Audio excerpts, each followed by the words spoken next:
Soar above with those who dare to look at the world from a new perspective and ask, what if?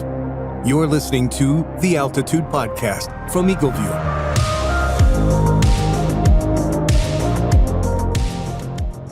Hi, I'm Piers Dormeyer, CEO of Eagleview Technologies. On this show, we bring you stories of pioneers who are redefining the boundaries of their fields. Today, we're joined by a true leader in the global insurance space. I'll be talking to Maroun Mourad, President of Claims Solutions at Verisk, the leading strategic data analytics and technology partner to the global insurance industry. With more than 2 decades of experience driving transformation across major insurers in global markets, Maroun brings an unmatched perspective on how data, technology, and culture are reshaping the claims landscape. Get ready for an insightful look into the future of insurance leadership with one of its top visionaries.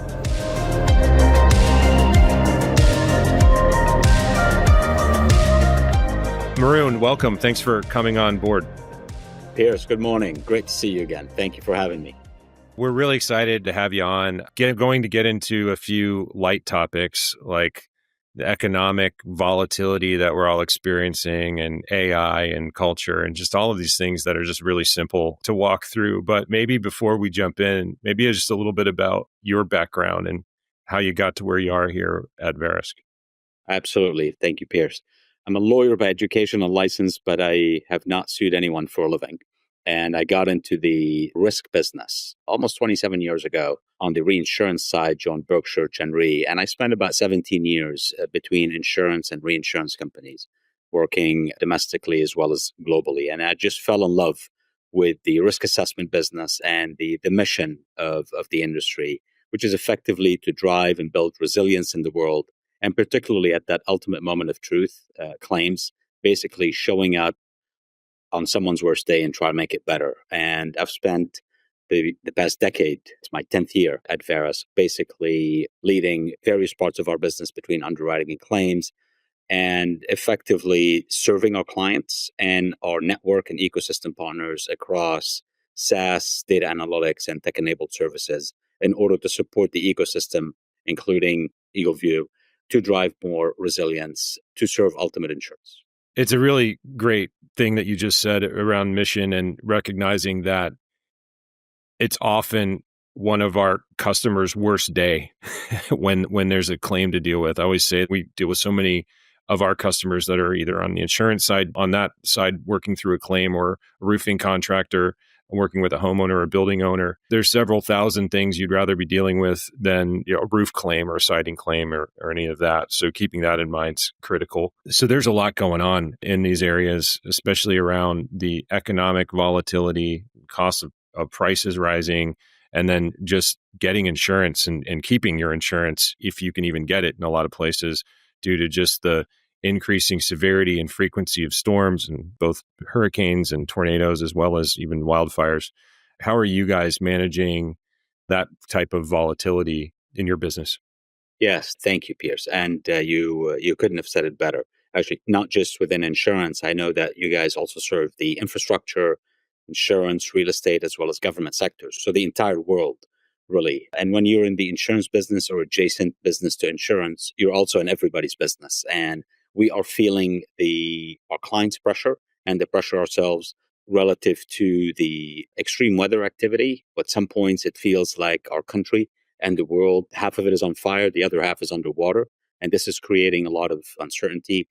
Definitely goes without saying that the current geopolitical and trade wars environment is creating quite a bit of anxiety with respect to supply chain, even pricing certainty for ultimate insureds, for corporates, and also for the insurance industry. You underwrite a risk today.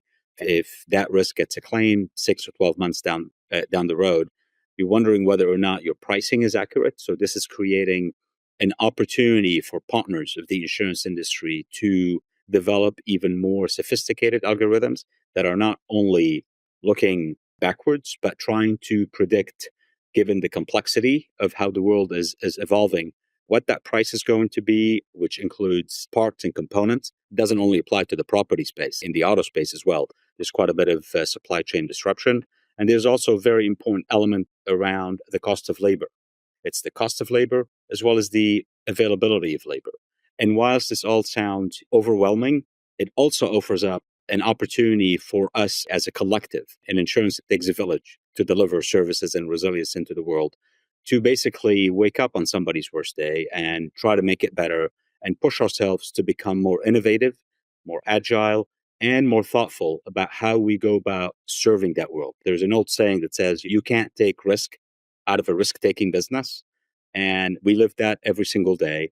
There is a light also at the end of the tunnel. Once you've lived up to the mission of serving the world and helping people, communities, and businesses get back on their feet, I think companies that play in the ecosystem, the insurance ecosystem, whether it's an insurance, reinsurance company, distributors, and companies like ours, Eagleview, as well as Verisk, we need to think about new products and offerings and solutions that will enable us to deliver to our clients. And this also has a component of growth and opportunity in it. So it's not all doom and gloom. Agree.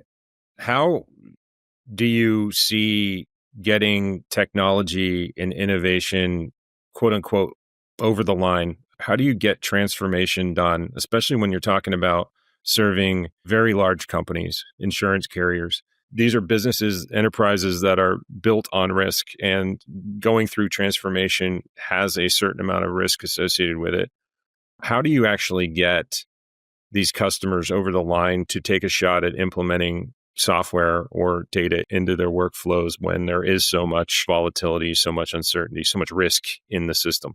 So we work very closely and collaboratively, as you know, with our insurance, reinsurance, and distribution company clients, as well as leaning into the ecosystem, companies like Eagleview, to effectively partner in order to deliver a connected and a holistic solution. And this sounds a lot easier than it is to get done because, as you know, in such a highly regulated industry, there are a lot of hurdles to cross in order to offer up new solutions and technologies to the ultimate insured market. There's also been quite a bit of M&A activity with varying degrees of integration success. So you do see a lot of point solutions that clients use. What we've been trying to do, as you know, is to be mindful of that spaghetti technology that sometimes we come across and that complexity, and building a future-proof organizations with APIs and microservices and data-first approach in order to make it as easy as possible from a customer journey perspective at point of purchase or renewal. And most importantly, when the insured has a problem at that moment of claim, in order to combine that aerial imagery with high fidelity data and recency with sketch algorithms and material supplies and labor suppliers to provide accurate pricing in order to get someone back on their feet relatively quickly. And no technology question or answer to a technology question should be concluded before we talk a little bit about AI, and definitely Gen AI. And we've been early adopters. As a matter of fact, for traditional AI and analytic methods, Verisk has been in the space for quite some time. Let me just first say the ethical and responsible use and deployment of AI is paramount for us. Not because only it's the right thing to do, but also we work in a highly regulated business.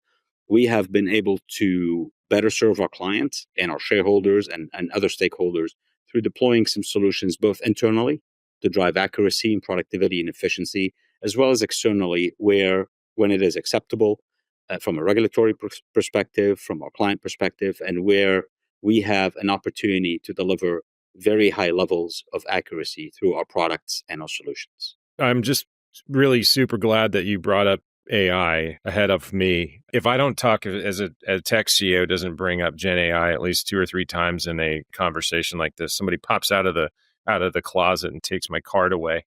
But no, it's certainly the hot topic right now, and for a reason. But as you talk about, obviously you have some extremely mission critical data sets and workflows.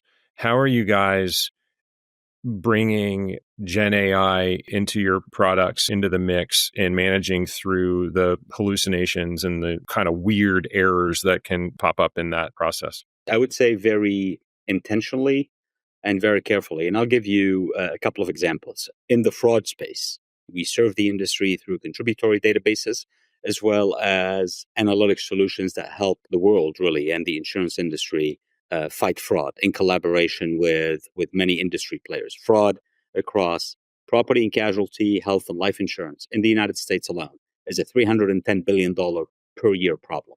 And the bad guys, the fraudsters, are just getting more and more sophisticated. So we are deploying carefully and intentionally solutions that help identify pixel manipulation, image duplication. We call the suite digital media forensics. Basically, also identify if an invoice has been altered.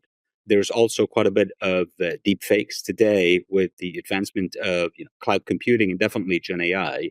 Someone could effectively, Pierce, recreate this dialogue and have us say whatever they want. So the ability to effectively detect those manipulations is becoming very critical for our clients, because the higher... Just to pause right there, that's the excuse I always use if one of these recordings goes poorly. We just blame it on a deep fake. And the competition, they're wily these days. But go ahead, continue. Yes. Yeah, it's actually a little spooky. And we work quite a bit in the anti-fraud space with also several associations and law enforcement. And we need to continue investing and upping the investment intensity in that space in order to get ahead of the fraudsters, because the more fraud you have, the higher the cost of insurance.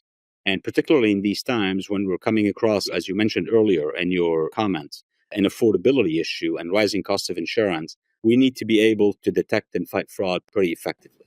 Another area where we're deploying Gen AI externally is in the medical space, to basically, with models that are trained by medical staff as well as legal staff, to extract ICD codes, comorbidities, so on and so forth, in order to help our clients get people back on their feet quicker, so long as we have ethical and responsible use of AI and high level of accuracy, higher than humans.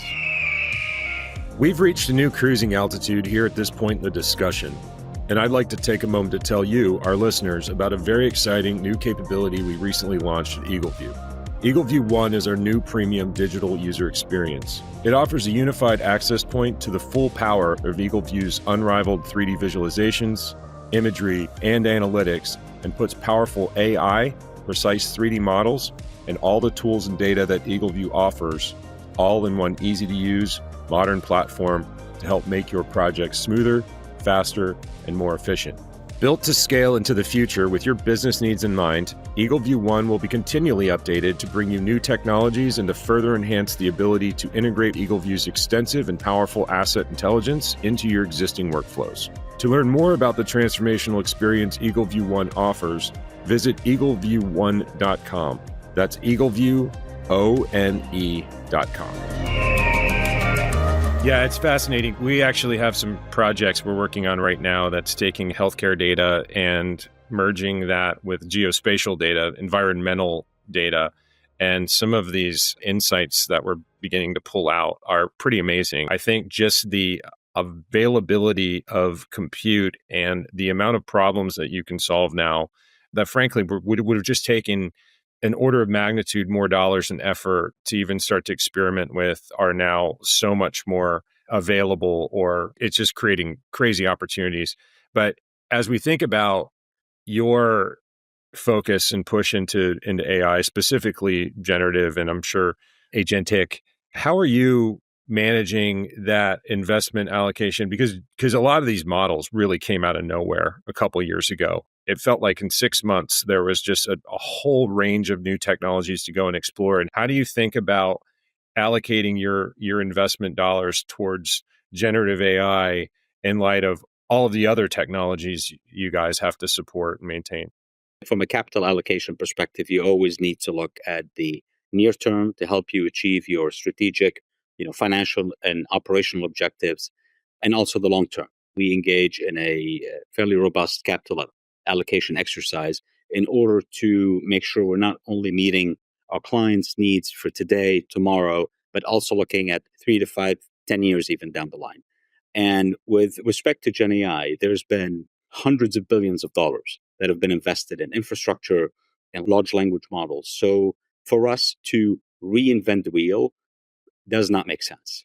What we have done is taken a few of the existing models, and in the health space and medical space example that I provided, what you do is you augment these models with, for example, medical libraries and some other of your secret sauce, at whether it's at Eagleview or Verisk.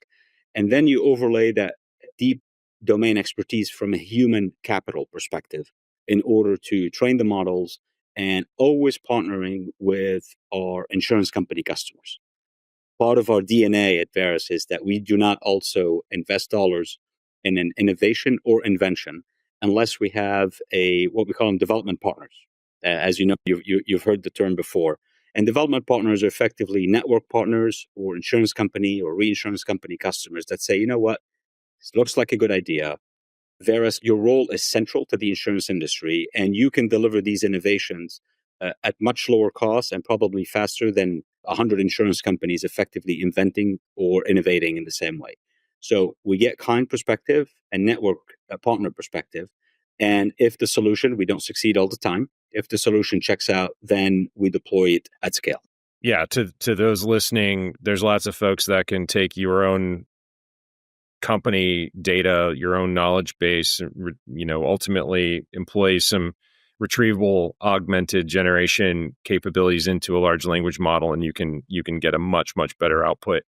Something to look into if you're not doing it. But you mentioned 5 to 10 years from now, what do you see the business looking like from a technology and data perspective? Maybe just to narrow it down a little bit, maybe within auto or within claims, with all of these technologies a little bit more mature. How do you see the industry looking? Given the velocity of change we've experienced over the past couple of years, as you mentioned, it's tough to predict. However, I think computer vision, which is something that you're very familiar with, will play an increasingly important role in hazard identification at the point of underwriting and pricing, and definitely at point of claim, whether you're looking at a vehicle at an accident to determine whether or not this is a total loss versus a repairable vehicle, and then load in all of the components into the algorithm in order to provide near perfect or highly accurate, with some tweaking needs, with respect to the repair cost. I think this will speed up the repair time. It would put folks back into their cars, vehicles, or homes a lot faster. Definitely on the fraud side, you will continue to see some very challenging developments from the fraudster side of the aisle. And the insurance industry needs to really pick up the pace with our help, with the help of law enforcement, with our partners, in order to stay ahead of the curve. I am comforted by the fact that from the discussions I've been having with a lot of executives, there's always seems to be a need for having a human in the loop, which is, this is the phrase. It's very important. Actually, if you look at patent law, until today, I don't know if this is going to change in the future. In order for a patent license to be given, the innovation needs to be generated by a natural person, a human.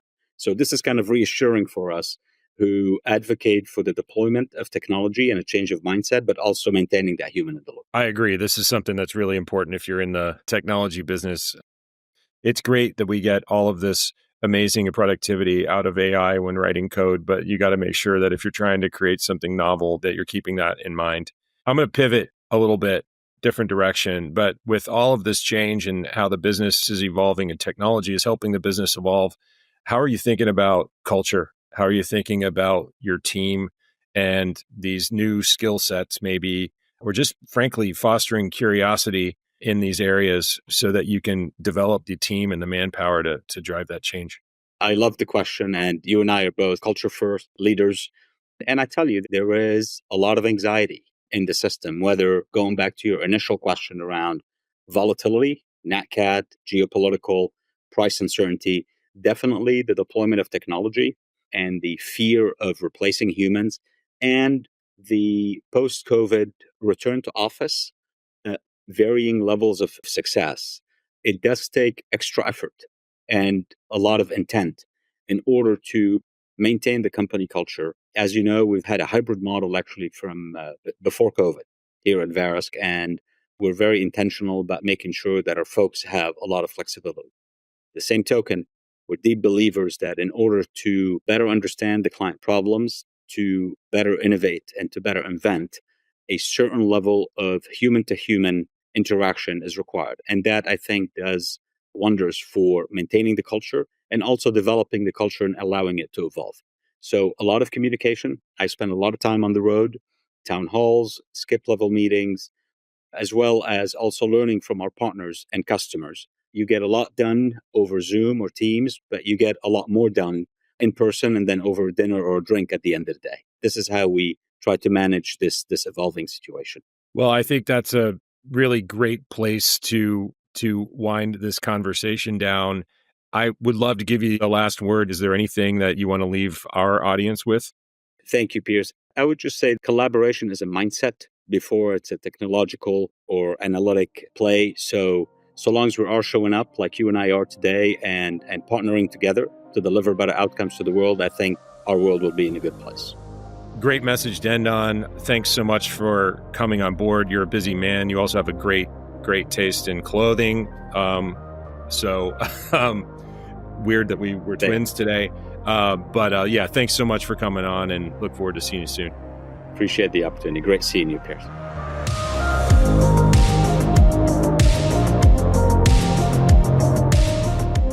That's all for this episode of the Altitude Podcast from Eagleview. Again, I want to extend a huge thank you to Maroun Mourad for joining me today. And thank you for tuning in. If you're enjoying the show, don't forget to subscribe, give us a follow, and tell your friends to listen in. I'm Piers Dormeyer. See you next time on the Altitude Podcast.